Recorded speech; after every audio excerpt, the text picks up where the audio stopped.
बेकार। अन्ना प्रोटेक्ट नहीं कर रहा हूँ, अन्ना मुंह में कर रहे जब होती है 2 महीने ये तक घोषणा किया है। तीखी बात प्रभु के साथ सिर्फ IBN 7 पर। They are the dream catchers, making the smallest and the biggest dreams of 1 billion Indians come true. They've powered the investment revolution for the nation. They have played the role of a banker, mentor, and friend to you. Today it's time to recognize their invaluable contribution to wealth creation and wealth preservation.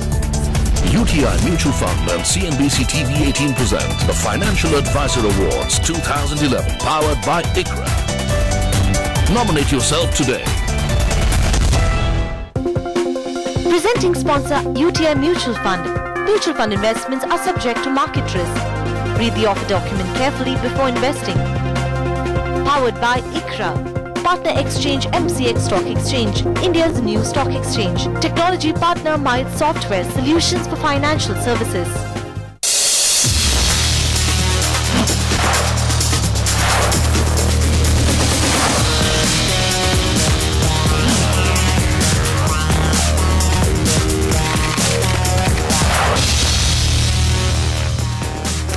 Welcome back. आप देख रहे हैं property गुरु और अब बारी है आपकी property से जुड़ी लीगल प्रॉब्लम्स को सुलझाने की। इसके लिए आज हमारे साथ स्टूडियो में मौजूद है लीगल एक्सपर्ट विनय सिंह। विनय, बहुत स्वागत है आपका प्रॉपर्टी गुरु में।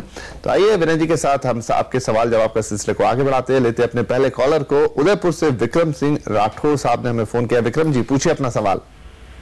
सर, आज से करीब 1 साल पहले उदयपुर की जो अर्बन डेवलपमेंट अथॉरिटी है उसने ऑक्शन निकाले थे प्लॉट्स, रेजिडेंशियल प्लॉट्स के जी। और उसमें उन्होंने ही रिजर्व प्राइस तय की थी और एक 2000 स्क्वायर फीट का एक प्लॉट था। हम लोग ऑक्शन में शामिल हुए और we were the highest bid.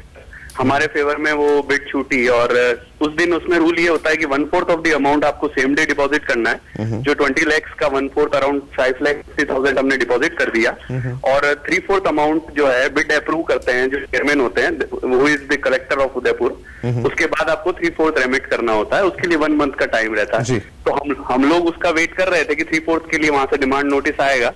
उसकी वजह एक दिन एक कवर आया और उसमें एक लेटर आया कि चेयरमैन को ये बिड मार्केट के अकॉर्डिंग नहीं लगी, इसलिए कैंसिल की जाती है और आपको आपका पैसा जो है चेक से रिफंड किया जाता है। हमने फिर एक तो इन्फॉर्मेशन के तहत काफी इन्फॉर्मेशन मांगी, तो उसमें हमने ये पाया कि उसी लोकेलिटी में सेम साइज का प्लॉट 15 डेज पहले 1011 रुपीज स्क्वायर फीट में नीलाम हुआ था और उसको अप्रूव की थी वो बिड।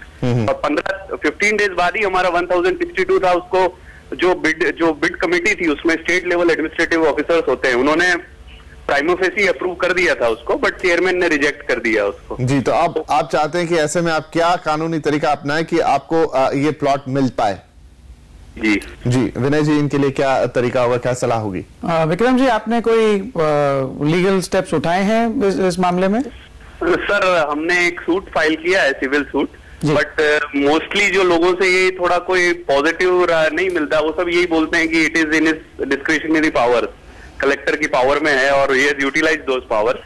बट सर, मेरा कहना यह है कि उसी लोकेलिटी में अगर 15 दिन पहले 1011 रुपीज स्क्वायर फीट में आप अप्रूव करते हैं, तो 15 दिन में ऐसा क्या मार्केट बढ़ गया जो 1062 रुपीज में आपने रिजेक्ट कर दी। और दूसरा जो रिजर्व प्राइस थी, वो रिजर्व प्राइस उनके द्वारा तय की गई थी जो बिड शुरू करने की 1000 रुपीज, उसके ऊपर बोली छूटी है। और उसमें जो कॉन्स्टिट्यूशन जो कमेटी होती है उसमें स्टेट लेवल एडमिनिस्ट्रेटिव ऑफिसर्स रहते हैं उनके। सही आप जो कह रहे हैं विक्रम जी, बिल्कुल सही है कि बेशक कलेक्टर के पास पावर है और बेशक उन्होंने पावर एक्सरसाइज भी किया है, लेकिन जब पावर होता है कोई सरकारी अधिकारी के पास तो उसे उसको सही तरीके से एक्सरसाइज करना पड़ता है, ना कि जो दिल में आए उसके या जो मन में आए वो कर सकता है। तो मैं समझता हूं कि आपके पास जो ये सारे प्रूफ हैं कि 15 दिन पहले कम भाव में एक प्लॉट उन्होंने अप्रूव किया है, तो ये किस कारण से रिजेक्ट किया है ये उन्हें सफाई देनी पड़ेगी कोर्ट में। ऑफकोर्स अब मामला कोर्ट में है तो डिसीजन कोर्ट ही लेगी, लेकिन मैं समझता हूं कि आपका केस बहुत ही अच्छा है, बहुत ही स्ट्रांग है और प्राइमा फेसी ऐसा लग रहा है कि शायद ये जो डिसीजन है उनकी गलत है, लेकिन फाइनल डिसीजन तो कोर्ट ही देगी। तो मैं आपको ये सलाह दूंगा कि आप उसे फुल फोर्स से परस्यू करें। केस आपका बहुत अच्छा लग रहा है और कोर्ट के फैसले का आप इंतजार करें। आगे बढ़ते हैं, अब एक ईमेल लेंगे जो कि आया रायपुर से। सुनील ने हमें भेजा है, 2008 में प्लॉट लिया है उन्होंने और डेवलपर अब ये प्लॉट डाइवर्जन के लिए तैयार नहीं है और रजिस्ट्रेशन करने के लिए कह रहा है। डाइवर्जन 4-5 साल में होगा, अगर आप उससे पूछे तो ये उसका कहना है। ऐसे में ये क्या कर सकते हैं विनय जी? अब ये आपका जो बिल्डर है ये क्यों नहीं इस प्लॉट को डिवीजन कर रहा है और क्यों नहीं इसकी रजिस्ट्री हो रही है, ये सारी चीजों की आपको जांच करनी होगी। ऐसा लग रहा है कि कुछ ना कुछ मामला गड़बड़ है, तो आप जरा इसे कोई वकील के द्वारा वहां इंक्वायरी कराएं कि क्या प्रॉब्लम क्या है एग्जैक्टली, और फिर आप डिसीजन लें। अगर आपको लग रहा है कि ये मामला सॉल्व होने में काफी साल लग जाएंगे तो शायद आपको इससे एग्जिट करने की ऑप्शन बेहतर रहेगी। अगर ऐसे लगता है कि नहीं मामला सॉल्व होने वाला है शॉर्टली, तो शायद आप इसके अंदर अपना निवेश रख सकते हैं और थोड़ा इंतजार और कर सकते हैं। तो मैं समझता हूं कि पहले थोड़ी आप इंक्वायरी कर लें तो अच्छा होगा। अगर आप रहना चाहते हैं तो जरूर जल्द से जल्द आप उसकी एग्रीमेंट बना करके रजिस्टर करवा लीजिए।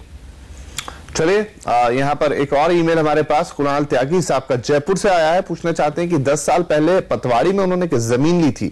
अब जो जमीन मालिक के नाम पर थी, लेकिन अधिग्रहण मामले में सरकार ने अब इसे ले लिया है और उनके पास पावर ऑफ अटर्नी है और एग्रीमेंट है। अब वो चाहते हैं कि जमीन उनको वापस मिल जाए, कैसे मिलेगी विनय जी? दिक्कत अब फिर से यही है कि इन्होंने जो जमीन ली है उसमें किसी किस्म की रजिस्ट्री नहीं कर रही। तो जब रजिस्ट्री नहीं होती है कोई भी एग्रीमेंट की, जमीन की एग्रीमेंट की, तो टाइटल पास नहीं होता। और हाल ही में सुप्रीम कोर्ट ने भी एक सूरज लैंप और इंडस्ट्रीज के मामले में जो कानून है हमारा इंडियन रजिस्ट्रेशन एक्ट 1908 की, इसे दोहराया है और कहा है कि काफी सारे लोग पावर ऑफ अटर्नी पे जमीन खरीदते हैं या घर खरीदते हैं और इस तरीके से वो इनकम टैक्स भी इवेड करते हैं और स्टैंप ड्यूटी वगैरह भी इवेड करते हैं और सारी जो हमारी सिस्टम है इमूवेबल प्रॉपर्टी की चेकिंग की या रजिस्ट्री की, ये सिस्टम को भी खराब कर रहे हैं। तो सुप्रीम कोर्ट के ये आदेश हैं कि अब से आगे चलते हुए जो रजिस्ट्रेशन एक्ट वगैरह का कानून है इसका पालन स्ट्रिक्टली होना चाहिए। तो मैं समझता हूं कि अगर आपके पास रजिस्टर्ड एग्रीमेंट नहीं है, सिर्फ पावर ऑफ अटर्नी है, तो ये आपको थोड़ी दिक्कत आ सकती है इसमें अपना टाइटल एस्टेब्लिश करने में। फिर भी मैं ये कहूंगा कि आप कोई लीगल एक्सपर्ट को कंसल्ट करके अपने कागज दिखाइए और फिर उनसे सलाह लें कि आपकी पोजीशन एग्जैक्टली क्या बनती है।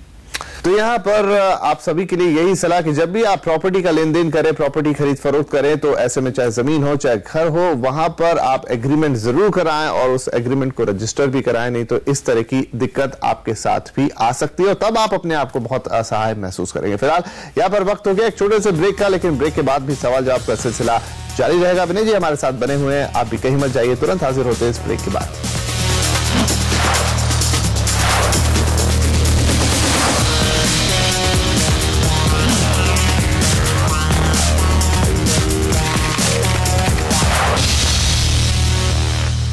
जीत की घंटी कभी भी बज सकती है, बस लकी टिकट उठाएं और पाए मौका जीतने का कार हर रोज, बाइक हर घंटे। SMS करें टिकट 52121 पर।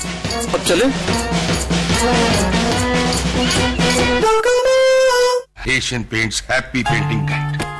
बारिश को घर को पेंट कैसे कराया जाए, कलर और डिजाइन कैसे चुना जाए और दीवारों का कैसे ध्यान रखें,